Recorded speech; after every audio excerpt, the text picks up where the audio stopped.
Chapter 236 Bargain. The next time Mia woke up, she felt like her entire body had been weighed down by a heavy stone. She couldn't feel or move any of her limbs, and her head was throbbing so much she didn't want to open her eyes. She had no idea how long she'd been unconscious or how long she'd been lying on the hard floor, but the thought of opening her eyes or moving her body seemed more challenging than anything. Though her limbs were no longer tied, she couldn't feel or move them. She moaned in pain as she opened her eyes to a bright overhead light. At first, she could barely make out her surroundings until she heard a low groan from the other side. She looked around the huge, spacious room that seemed to be an empty warehouse for the source of the sound. The spacious building had no windows and no visible door in sight. The only source of natural light came from the small holes at the top of the walls close to the ceiling, making her realize it was day. Mia pushed herself to sit up with so much difficulty that her head throbbed even harder. Her mouth and throat felt so dry she wanted nothing but water. She looked down at her bulging belly and felt her throat burn with emotion.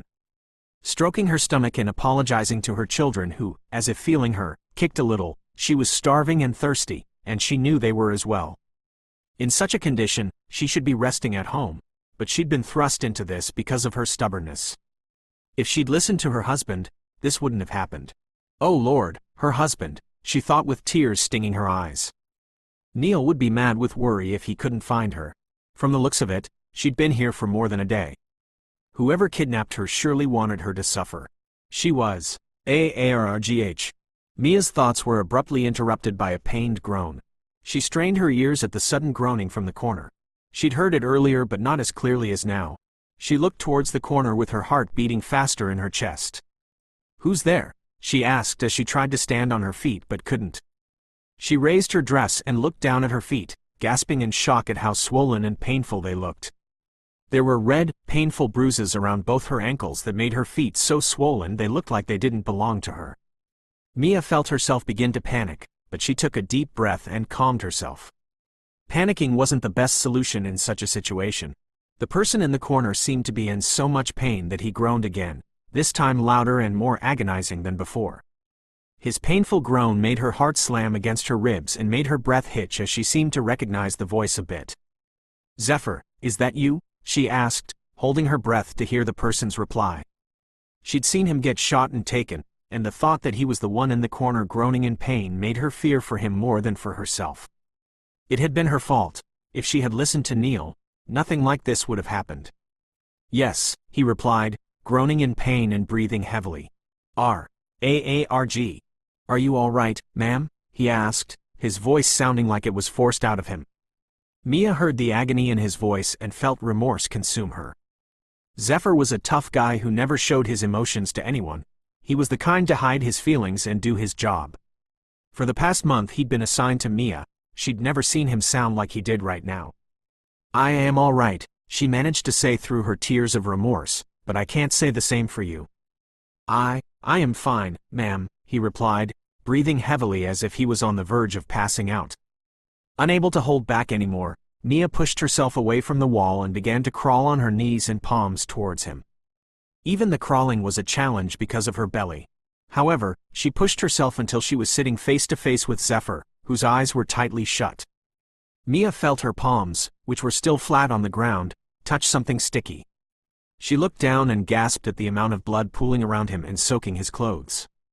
Now that she looked closely, his complexion was so pale that one would mistake him for a dead person. His lips were turning a darkish purple, and his breathing was labored and faint. "Oh my God, Zephyr! You are not fine," she exclaimed, looking down at his side where he'd been shot, and his hands were pressing tightly as if to stop the bleeding. His closed eyes opened slowly at her exclamation. He looked taken aback to see her sitting down before him, as if he hadn't even heard her presence when she crawled towards him. He tried to sit up straight but groaned in pain, and Mia quickly pushed him to remain as he was. "Don't move," she said, taking off her coat with a shaky hand and ripping the hem of her dress. She reached out to unbutton his shirt to see the wound, but despite his weakness, Zephyr recoiled away from her touch and pushed her hands away from him. "I'm fine, you don't have to," he managed to say. Though he might be weak and on the verge of dying from lack of blood, he wasn't ready to allow a woman, especially his boss's woman, to unbutton his shirt. If he didn't die from this bullet wound, his boss would definitely kill him if he knew his wife had taken off his shirt and even ripped her dress to attend to him. With so much difficulty, Zephyr moved further back against the wall to avoid Mia. However, if there was one thing he admired about his boss's wife, it was her stubbornness and determination to do things when she wanted to.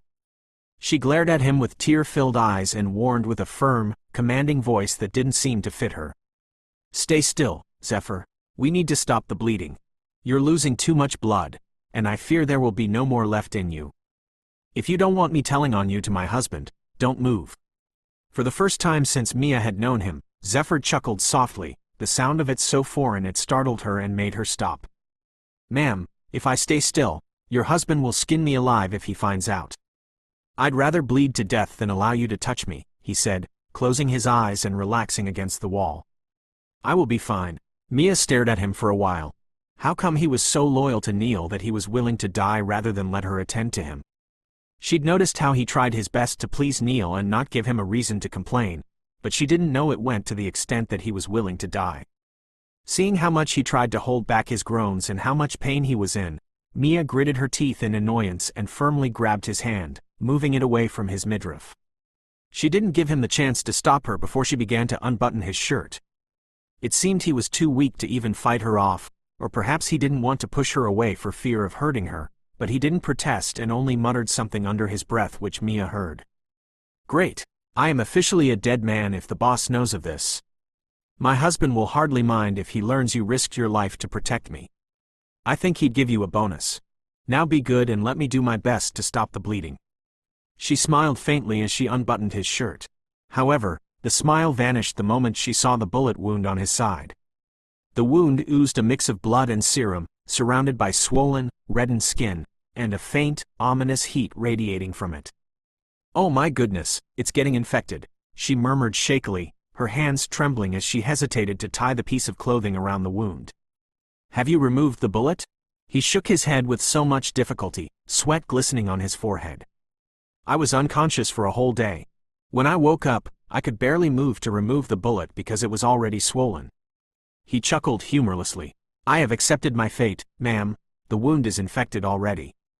He looked at her with so much regret as he continued to say, "I am sorry I failed to keep you safe. I should have fought harder to protect you from them. I wish I could do better before. AARRGH." He groaned in agony. "Stop talking," Mia said shakily, fighting back her tears. "Nothing will happen to you. Neil and his men will soon find us, and he'll get the best doctors to treat you," she said, tying the piece of cloth around his midriff to cover the wound. He didn't even try to move away from her again. His eyes had closed like he was too weak to keep talking. Mia knew she needed to do something to get them both out of here, but what that was she didn't know. She was not in the condition to act recklessly when she had to protect her babies as well as Zephyr, but she couldn't possibly sit here and watch him die. She'd forever be haunted by it if he were to die here because of her. She just couldn't imagine being the reason for someone else's death. She frantically looked around for something, anything that would support her on her swollen feet so she could find a way out of here, but there was nothing. As she was about to push herself from the ground, she heard the sound of the door bang open. Looking up, she saw 3 men walk in, one of them carrying a tray of food and a bottle of water. She looked at them hopefully as they reached her and dropped the tray on the floor, coldly ordering her to eat up because the boss wanted her to have the strength when they'd meet. The boss again? Who was this boss? Mia gave the single plate of food a once-over look and turned to the men. They hadn't brought any food for Zephyr, only for her. Despite her anger and rage at her kidnappers, she knew she had to save Zephyr. Swallowing her pride, she pleaded with the man in front, who looked so young for a kidnapper. "Please," she begged, her voice filled with desperation. "Get someone to treat him. It's me you want. Let him go and hold me for as long as you want." The men looked at the dying bodyguard and burst out laughing. "He acted tough 2 days ago," one of them said with a sneer, "but he looks like a corpse now." "What a shame!" Mia's eyes widened in horror. 2 days. They had been held here for 2 days, which meant Zephyr's wound had been unattended for 2 days. She'd thought it was just a day, but 2? Her hands clenched at her sides as she realized they wouldn't help him. Desperation and anger coursed through her as she looked up at the leader with hardened eyes and spoke with a firm voice. "Who is your boss? How much is he paying you to keep us here?" she demanded coolly.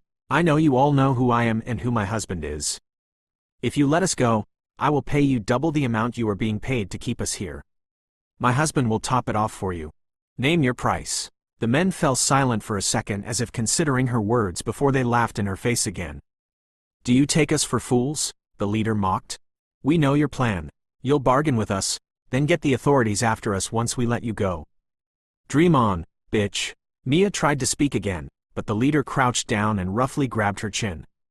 "If you know what's best for you, shut up and eat your food before I shut you up forever. I hate women who think they can control men. We are not your dogs, lady. We don't want your fucking money, so shut the fuck up and be an obedient Barbie." Zephyr's eyes, which had been closed, snapped open at the voice of the man warning Mia. He gritted his teeth and, through clenched jaws, said, "Take your filthy hands off her."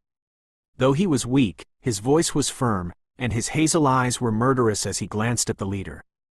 The leader's mocking laughter fell, replaced by a burning anger at Zephyr's daring manner. He tightened his grip on Mia's chin, causing her to wince in pain. "You've got guts for a dying man," the leader spat. "But you won't be so brave when you're gone, will you?" He laughed, looking down at the pool of blood around Zephyr, who'd fought him the day they'd gone to take Mia. The man was tough, but the leader was confident that he wouldn't be able to fight now that he was on the brink of death. Zephyr's glare didn't waver. "You won't touch her, not while I'm still breathing." The tension in the room thickened as the leader's eyes narrowed, his face contorting with fury. "Let's see how long you keep breathing then. You won't last until tomorrow with that wound."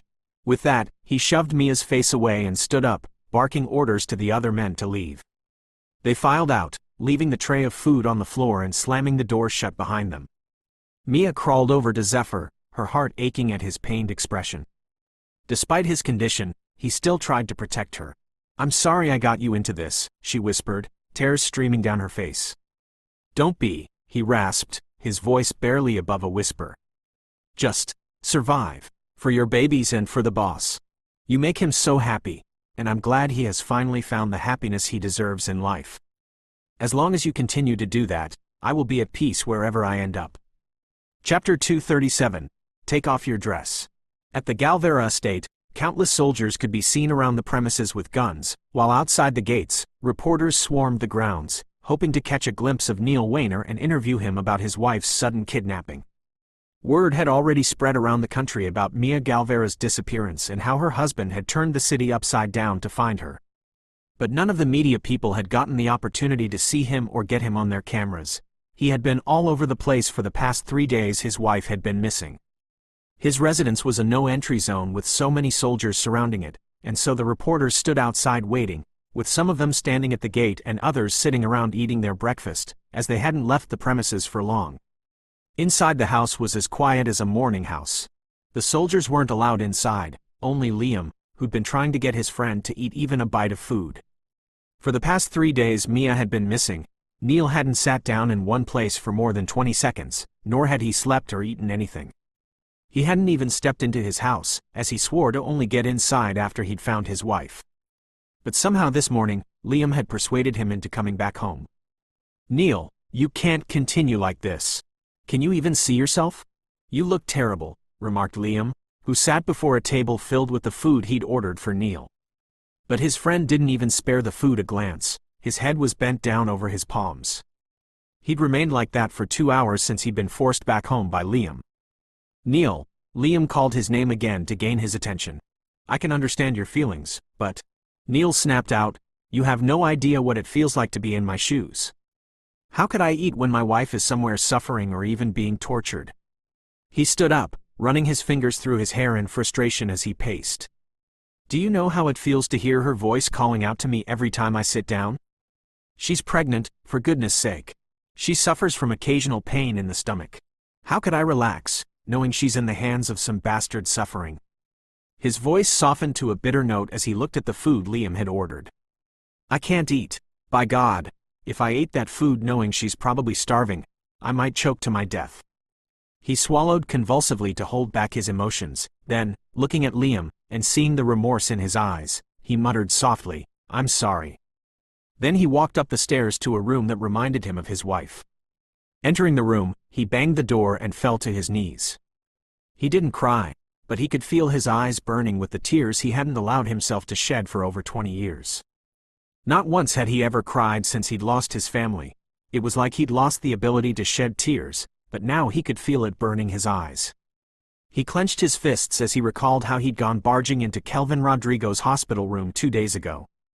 Kelvin had been admitted to the hospital from a sudden heart attack after his company and empire began to fall because of Xavier Galvera, and since Neil knew the man would want some sort of revenge on him for taking away the wealth he'd worked his life to gain, he'd first gone to confront him with his men. Neil could still remember how the bastard had laughed in his face when he heard Mia had gone missing. Kelvin's laughter echoed in his memory. "So, you knew about my relation with that thing and still chose to be with her? I thought you were smart, but it turns out you're as foolish and stupid as your father. It's true what they say. Stupidity runs in the blood." Neil had gotten so angry he reached the bed in 2 strides and grabbed Kelvin's neck, hurling him up from his sick bed. "Say another word about my family, and watch me rip off your fucking head." "Where are you keeping Mia?" Neil demanded through clenched teeth. "I know what you did to Mia and my family 20 years ago, and you should be damned grateful I haven't skinned you alive for it yet. But if you dare hurt my wife, I won't hesitate to finish you before your illness does." Kelvin's mocking smile fell as Neil's hand tightened around his neck. His eyes reddened and he fought to take a breath, but he didn't plead for Neil to let him go. He would never plead for his life. He smirked smugly at the fact that the boy knew everything. "So you're not killing me for what I did to your family, but instead you're taking away my life, my empire. That makes sense." He tried to laugh, but the hand around his neck tightened even more, as if it would knock the soul out of him. He looked up at Neil's enraged gray eyes and choked out, "As much as I'd love to do harm to that girl and you for being the cause of Ella's death, you'd only be wasting your time on me, boy. I have more important things to do than take your useless wife. She's probably tired of you and your anger issues and ran off with some other guy." Neil had sent a bone-crushing punch to his face despite the fact that Kelvin was on an IV drip and in a hospital. Kelvin fell back, but Neil grabbed his neck again. He could tell when people were lying because he'd investigated a lot of criminals when he was still in the military. As much as he hated Kelvin and wanted to blame him for Mia's kidnapping so he could have another solid reason to kill him instead of allowing him to suffer, he had known immediately that the man hadn't kidnapped her. He jerked his hand away from Kelvin's neck as if he'd been burned. He watched in satisfaction as Kelvin coughed and struggled to catch his breath, his nose oozing with blood. Neil had already sworn not to kill Kelvin and to allow him to experience hell on earth until he begged to be dead or ended his own life. Neil wasn't going to let his rage lead him to take Kelvin's life right there. Thus he decided to leave. When he began to turn to leave, Kelvin laughed at him and mocked him for being a coward, saying he hoped Neil would never find his wife. Remembering that now, Neil stood up and began angrily scattering everything in sight. He had been the one to arrange this room for Mia to use for pregnancy exercises, but he was too angry and out of his senses to stop what he was doing. Perhaps his sleep deprivation was adding to everything, and the fact that he'd looked everywhere in Mirage Mesa and couldn't find her. He began to scatter everything: the bouncing balls, the light dumbbells, the foam roller.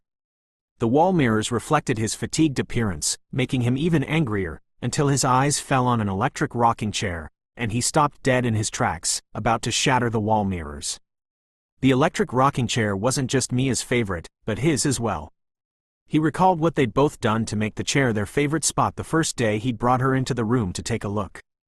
He'd arranged the room 3 days after their marriage certificate was signed, and he could still vividly remember what had happened between them.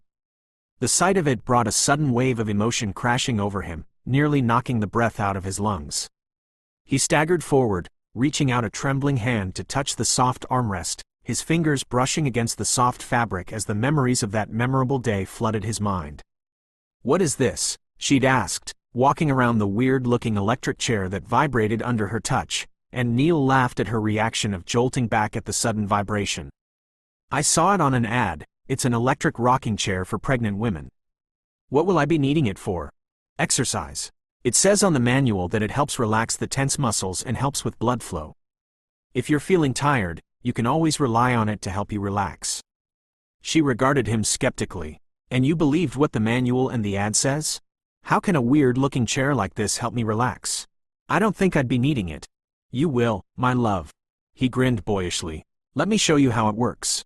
Using his hand, he pushed on the seat, which had been upholstered with at least 1.5 feet of soft cushioning. Once you sit down, you press the button here and the chair would turn on. You can charge your phone on it. You can also choose to make it rock or bounce depending on your mood with the remote control. Neil sat on the chair experimentally, relaxing on it and resting his feet on the stepping board in front. He pressed the remote and made the chair bounce, and the seat moved up and down slowly. "You look ridiculous," Mia said, giggling at the sight of her husband on the odd-looking chair. "All right, I like all the other equipment, and I will be glad to use them all when the time comes, but only if you promise to return that thing to where you bought it from." His smiling gray eyes stared into hers, and he regarded her thoughtfully. When he spoke, his tone had lowered just a notch. "Don't be so hasty, my love. You might enjoy using it when the time comes." "I don't think so," she said, her eyes sparkling. "If I want exercise, I will take a walk rather than sit on that thing." "Do you want to try to sit on it now?" "No," she waved her hands, shaking her head. "I will make you want to sit on it every day from now, Carita."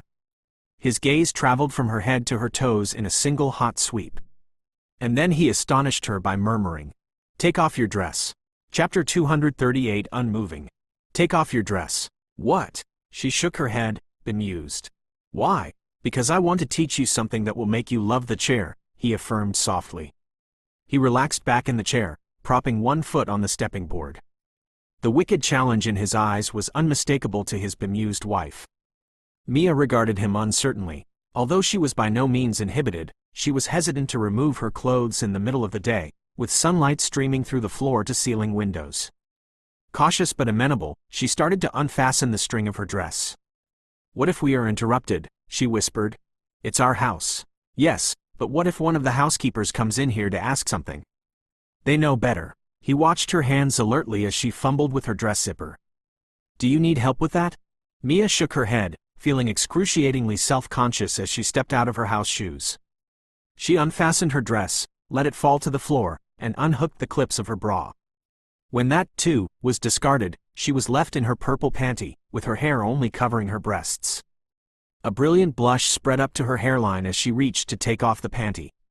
Pausing, she glanced at Neil's intent face. "Go on," he encouraged. She felt like a stripper, standing before him like one of the women who were paid to assume seductive poses for men at brothels. "If you were not my husband, I wouldn't do this," she said, and stripped off her panty in a sudden, decisive motion. A smile played on his lips. "If you were not my wife, I wouldn't ask you to." His gaze moved over her naked upper body, lingering on the curves of her breasts and the rosy peaks of her nipples.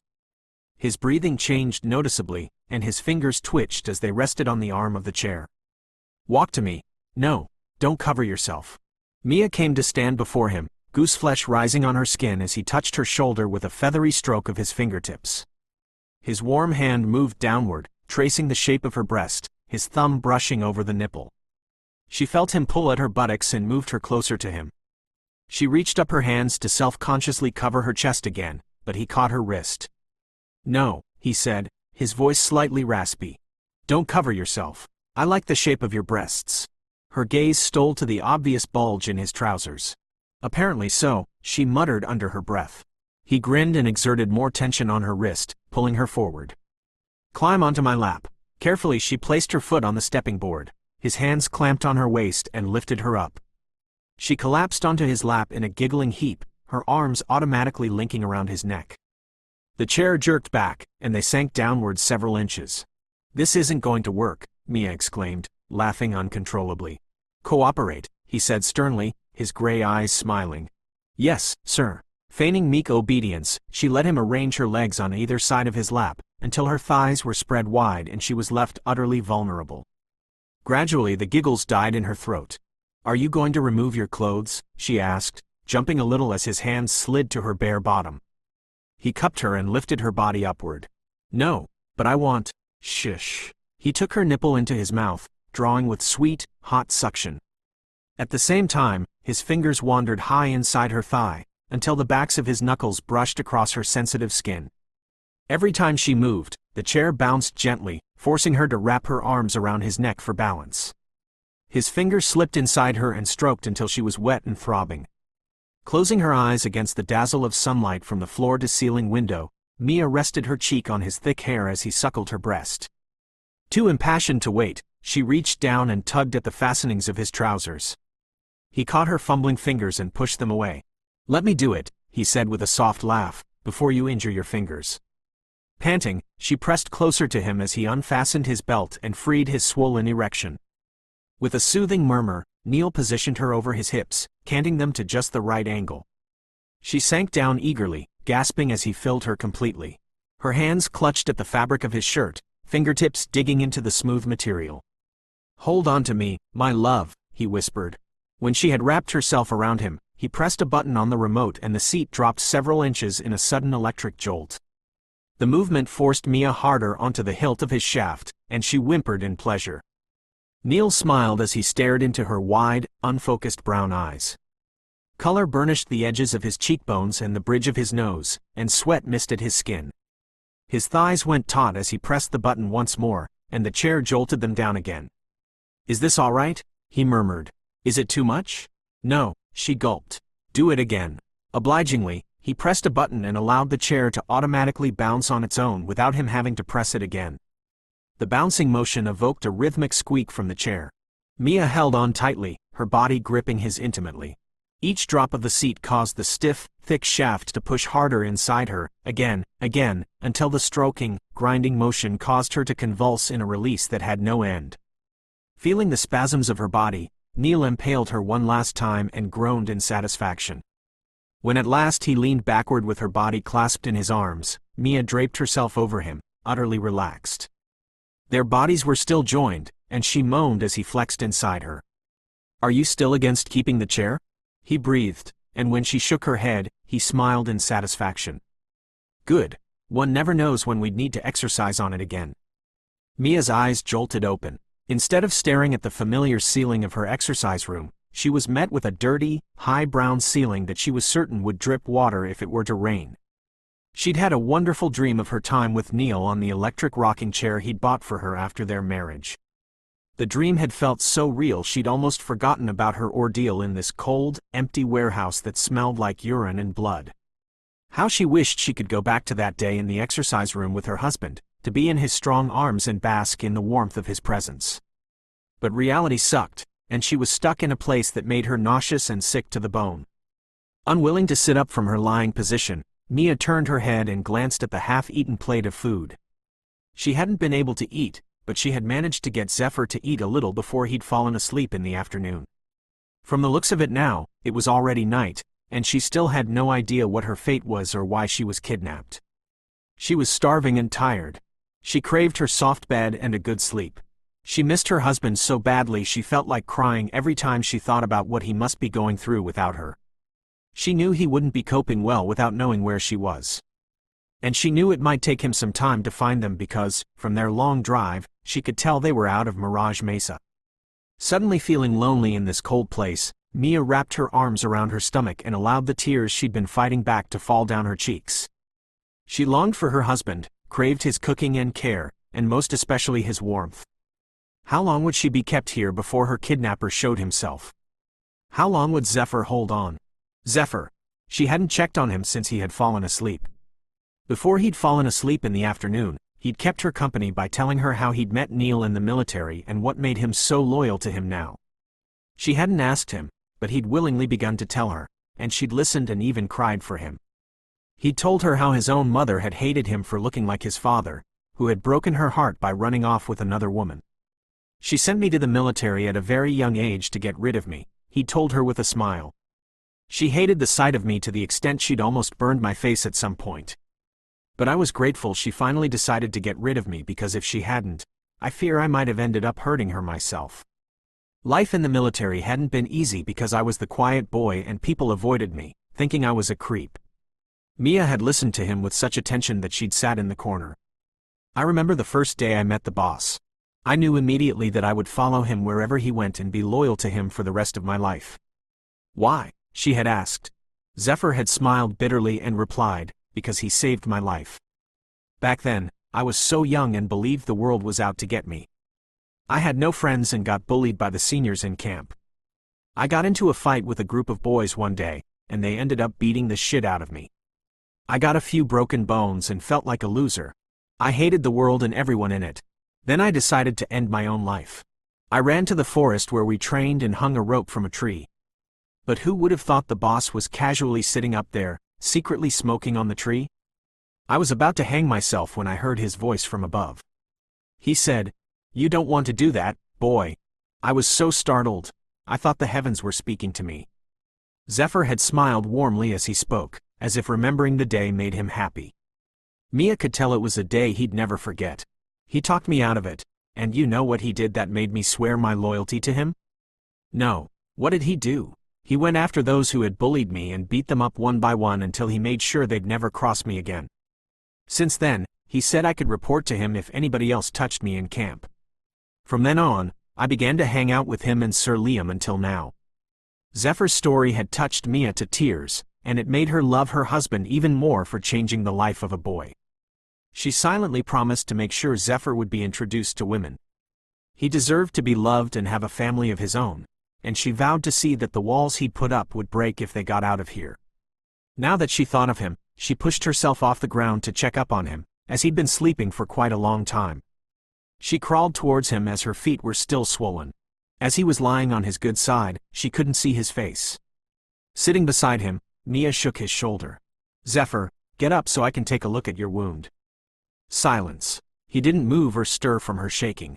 Mia's brow furrowed. She sat on her knees and used her strength to pull him so he was lying on his back, but Mia froze at what she saw. Color drained from her face, and her palm grasped against her mouth. Chapter 239 The Kidnapper. Silence. He didn't move or stir from her shaking. Mia's brow furrowed. She sat on her knees and used her strength to pull him so he was lying on his back, but Mia froze at what she saw. Color drained from her face, and her palm grasped against her mouth.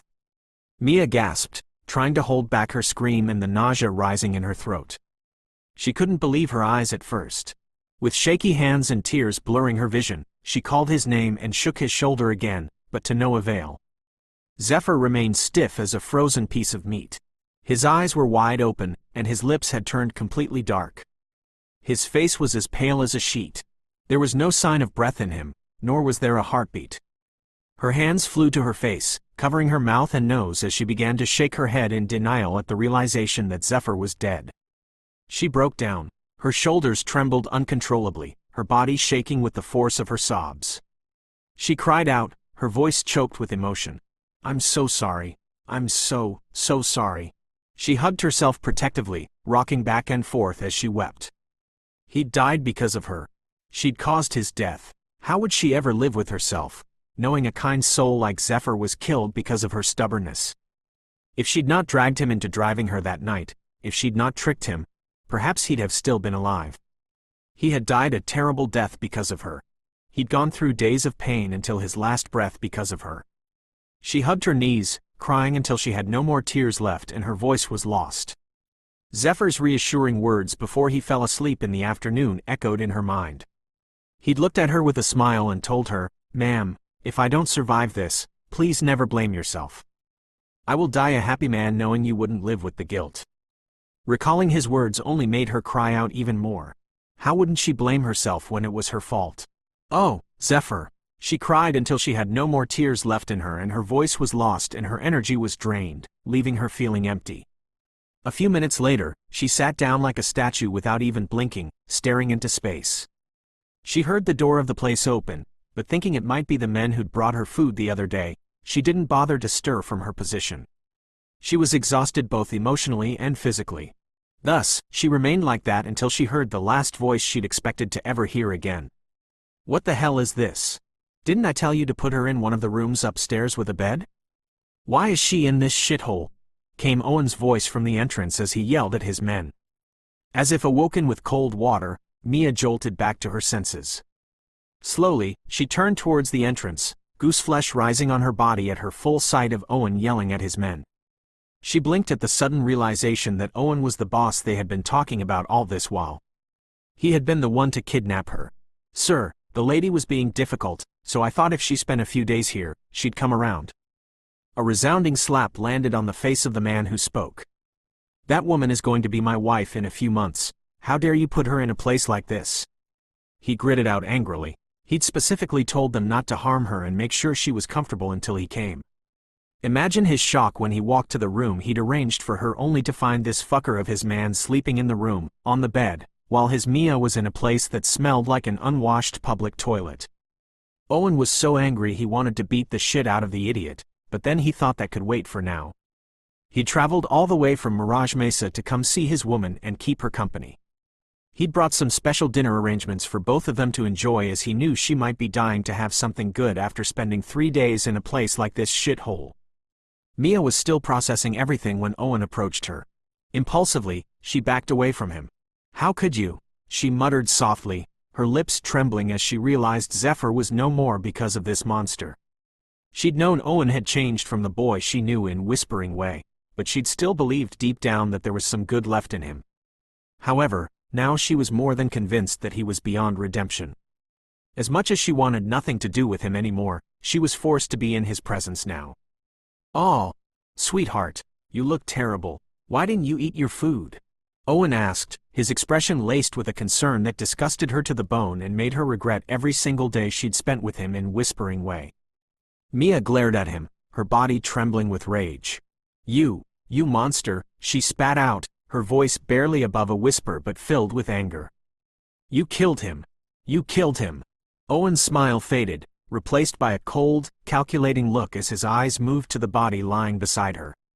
He raised a brow. "So you've been crying for the death of an insignificant bodyguard? Come on, my love, he's a nobody. Now, be a good girl and eat your food, or else I won't take you to the comfortable room arranged for you." Mia couldn't believe that after what he'd done, he still had the guts to speak to her like they were still in a relationship. And the fact that he felt no remorse for the death of a human made her loathe him even more. "How did you become so heartless and selfish?" she said, her hate and disgust unveiled. "What made you think I'd ever listen to you or even touch the food you brought me after everything? I'd rather spend my dying days here than crumble to your mercy. If you think I'll ever change my mind about you because you have the upper hand here, you are dead wrong, Mr. Sullivan.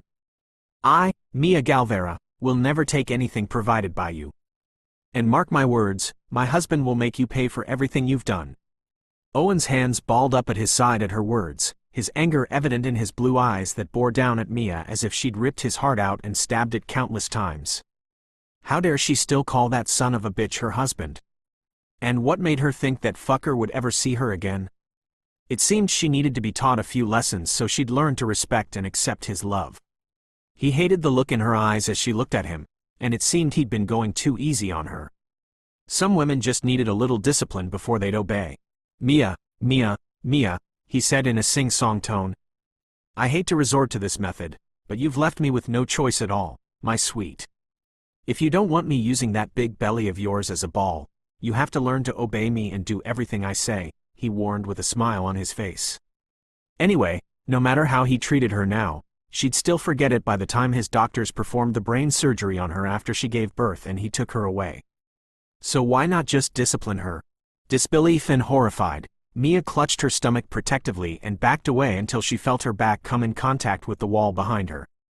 "I'll never forgive you for this, Owen. Never." She glared up at him with as much hate she could muster. Owen's eyes narrowed. "Your forgiveness is not needed, sweetheart. But your survival is. Now, eat," he commanded sternly. He motioned to his men, and they stepped forward, forcing Mia to comply as they shoved the tray onto her lap.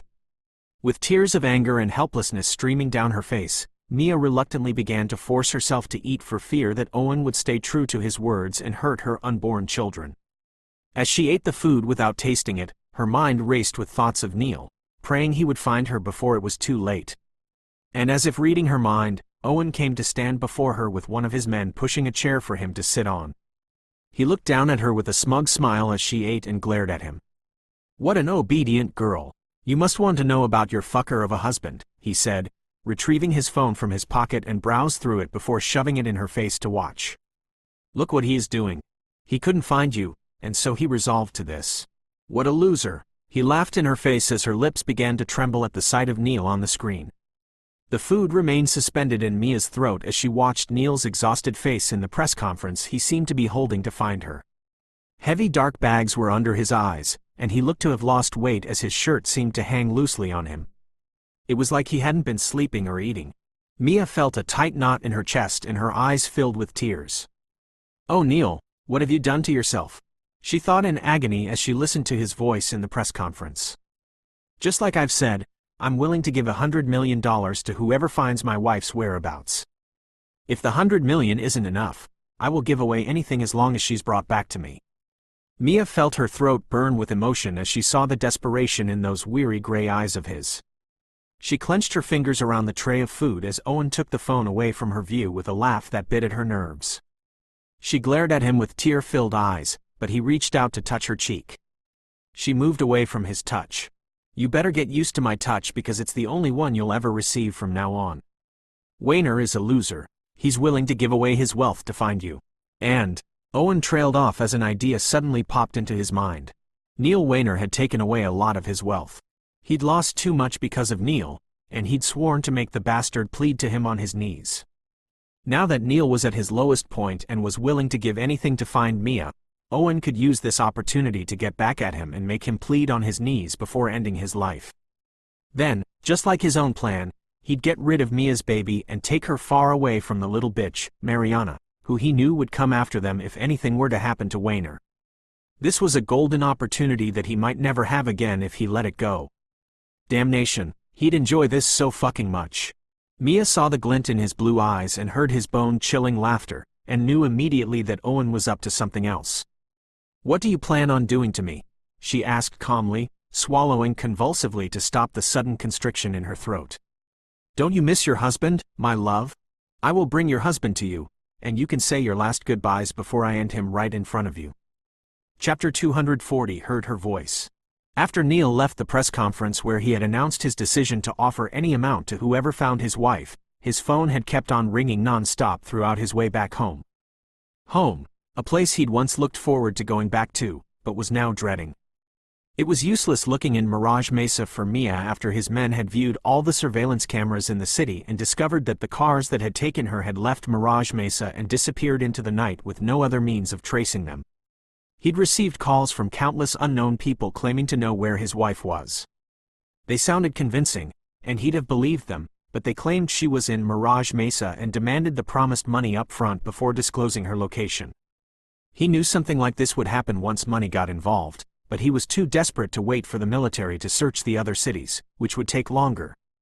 The thought that Mia was being mistreated by her kidnappers knotted his chest and twisted his stomach. He hadn't been able to rest for a second without thinking about what she must be going through, or if the pain in her stomach was troubling her. He missed her terribly and couldn't stay at home for long because every single item reminded him of her. Her eyes, her smile, and her lovely presence haunted him every second, every minute, every hour of the day. He might end up going crazy if he couldn't find her. He hadn't eaten more than a spoonful of his meals, nor slept or shaved in 3 days. He'd only been drinking himself senseless until he could no longer think of the worst. He didn't need to be told how terrible he looked. He could feel it. His limbs could barely hold him for long without shaking. He'd never known that the feeling of losing the person you love the most in the world could drive someone to the brink of insanity. He'd been reining in his rage because he still believed deep down that his Mia was alive, but he didn't know what he might do if anything happened to her before he found her. He'd lived 32 years of his life alone, but for the past months he'd been with Mia. He'd realized the beauty and warmth of a home. He'd started to get so used to it that he didn't want to lose it. Without his wife, there was no home for him. She was his home and his world, his love and his forever. He was willing to let go of everything as long as she was returned to him. His wealth and fame meant nothing without her. Neil felt his eyes burn with the tears he'd refused to shed as he looked through the window of his moving car and shut his eyes. "Don't get hurt, I will find you," he muttered under his breath, feeling his heart clench tightly in his chest as if it would burst from the uncertainty of not knowing where she was. He leaned against the car window and stared down at his phone, which displayed Mia's smiling picture as his wallpaper. He used his fingers to trace the screen, his throat constricting and his vision blurring from the tears that gathered in his eyes. But before the tears could fall, his phone vibrated in his hands. Blinking away the tears, he watched his phone ring with an unknown number on display. He thought about ignoring it, assuming it might be one of those bastards pretending to know Mia's whereabouts to get his money. But then he thought, What if the person calling now really knew her whereabouts and he ignored it? With that thought in mind, Neil slid to answer and placed the phone against his ear. The first thing he heard was Mia's voice. "Neil!" Her panicked voice rang out through the phone. His blood ran cold, and his heart felt like it had stopped. She was screaming for someone to let her go. She sounded in pain. Neil clenched his fingers around the phone, calling her name repeatedly. "Mia! Mia! Who's hurting you? Let her go! Damn it!" He cursed under his breath at his helplessness and frantically tried to grab something in his car to control his panic and rage. "Mia! Mia!" He yelled her name, his voice breaking. Then suddenly, she stopped screaming and everything went silent before he heard a man's cold laughter, followed by a voice. "Hello, Mr. Weiner? Or should I call you Mr. Galvera?" Owen's voice came from the other side of the phone, but because he'd used a cloth to muffle the speaker, Neil didn't recognize it. His plans would be ruined if Neil were to recognize him before he lured him into his trap. Owen used his fingers to stroke Mia's cheek, whose mouth had been covered by one of the men standing behind her to keep her from screaming to Neil who he was, as he waited for Neil to reply. "Who the hell are you? Where are you keeping my wife?" Neil demanded, his voice trembling with rage. "If you so much as touch a hair on her, I'll kill you and your entire family." The person laughed. "You could only threaten me with that if I had a family, but too bad I killed my own family with my own hands. I have nothing to fear or lose, Weiner. It's you who has everything to lose if you mess up. You wouldn't want me harming your delicate wife and your baby, would you?" Neil's heart raced. He didn't have to be told to know that this man was definitely capable of harming Mia. He reined his temper and tried to negotiate with him instead. "What do you want? If it's money, I'll give you money and more. Just tell me where she is." The person chuckled darkly. "Now you're talking, Weiner. Listen carefully. All I want from you is simple and easy, and as long as you do as I say, you don't have anything to worry about. I will give you back your wife." "What do you want?" Neil asked calmly, his fingers gripping the edge of his seat as his eyes turned dark and murderous at the thought that this maniac could harm his wife if he were to mess up or let his rage take the best of him. The other line was silent for a split second before the man spoke again. "Bring your business ownership documents and your financial statements to the address I'm about to give you. You are to come alone. And just for your information, you are being watched. If you bring your men or the authorities, you can kiss your wife goodbye." "I'll come alone. Just don't hurt her," Neil said, his voice desperate. Despite the fact that he knew what the kidnapper was up to by asking him to bring those documents, he didn't want to argue and risk his wife's life. Whoever this person was must be one of the businessmen he'd ruined and who wanted revenge by taking everything he owned. Those documents would make him lose everything once he signed an agreement to hand them over to this unknown person. "I know you're smart, Weiner, but don't try to outsmart me this time. I have eyes on you everywhere. Come alone, and your wife will be yours. If you dare to cross me, you won't like the outcome." The call ended abruptly. However, before it ended, Neil heard Mia's voice in the background yelling for him not to come, but the person had ended the call before he could say more. Neil knew he had to act fast, or Mia's life would be in danger. He knew it would be stupid to go alone to rescue his wife, but taking his soldiers along would put her life on the line. "Stop the car," Neil barked orders to his driver. When the car pulled to a stop, he got down and took the car keys from the driver, sliding behind the wheel. The driver, who had somehow overheard the call, anxiously grabbed the door before it closed. "Sir, I don't think you should go alone. Kidnappers can be cruel," the driver said, his voice laced with worry. Neil looked at the anxious man and said, "Who said I was going alone?" His eyes were fierce with determination as he slammed the car door before the man could ask what he planned to do. In a blink of an eye, the black Ferrari had disappeared into the night street. 7 hours later, Neil's black Ferrari pulled up to a stop in the deserted town of Silverbrook, a city about 400 miles away from Mirage Mesa. Due to his speed, he had covered the distance in 5 hours. It was dawn, and the sun was just rising in the sky. He got out of the car and looked around at the tall trees lining the sides of the road. The air carried the scent of the morning dawn along with the smell of damp grass. He could hear the sounds of morning birds singing joyfully in the trees, but there were no sounds or sights of humans or houses. It seemed Mia's kidnapper was really smart. That made him more dreadful and determined about the quick plans he'd made with Liam in the 2 hours he had stopped at his office to collect the necessary documents and make arrangements to surprise Mia's kidnapper after he had taken her away from harm's way. Neil looked around for any signs of someone, as the man had told him someone would be waiting for him here, near the signboard that read, Silverbrook Beach 50 miles away. He looked down at his wristwatch impatiently and cursed when he saw it was almost 7 in the morning. As he was about to get back into his car and wait since the man's number was unreachable, his phone dinged with a message notification. He tapped on the message so quickly that his phone almost slipped from his grip. It was a message from the man that read, "We can see you. Keep the documents on the top of your car and lean your head down on it and close your eyes. Put your hands on top of the car." Neil read the message with a frown, but he didn't question anything as he had no choice if he wanted to see Mia again.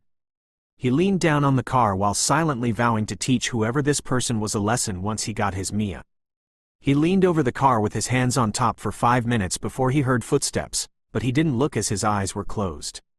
He could tell from the footsteps that there were many men, but before he could even react, something heavy struck him straight on the back of his head. Neil didn't have time to register anything before he fell unconscious. "Drag him into the van and dispose of his car like boss said," ordered the leader of the gang.